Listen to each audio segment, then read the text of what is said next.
దశాబ్ద కాలం తర్వాత కూటమి కల నెరవేరబోతుందా? విశాఖ నగరం మేయర్ మార్పుకి ముహూర్తం ఫిక్స్ అయిందా? పీఠం దక్కించుకోవడానికి కూటమి నేతలు వేస్తున్న స్కెచ్ ఏంటి?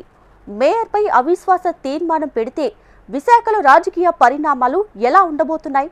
Get ready to greater operation. Visakha mayor పీఠం కోసం కూటమి కౌంటౌన్ స్టార్ట్ చేసింది. నగరపాలక సంస్థలో ఇప్పటి వరకు వైసీపీకి పెద్ద సంఖ్యాబలం ఉండేది.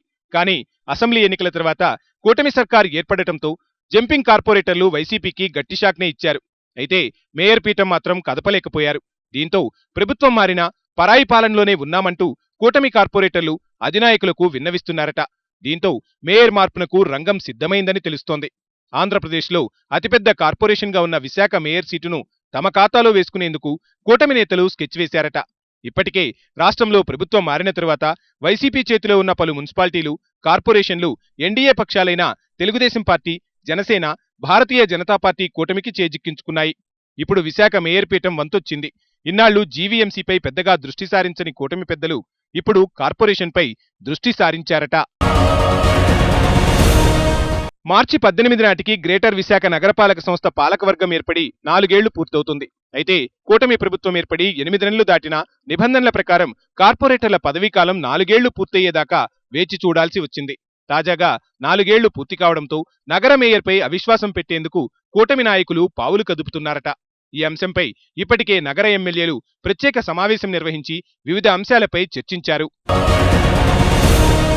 2025-2026 ఆర్థిక సంవత్సరానికి సంబంధించి జీవీఎంసీ బడ్జెట్ సమావేశాన్ని నిర్వహించాల్సి ఉంది.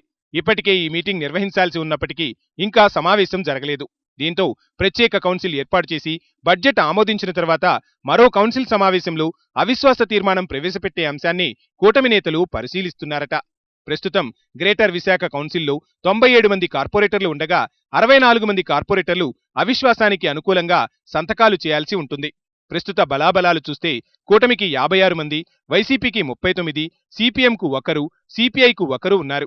అవిశ్వాస తీర్మానం ప్రవేశపెట్టాలంటే మరో 8 మంది కార్పొరేటర్ల మద్దతు ఎన్డీఏ పక్షాలకు అవసరం.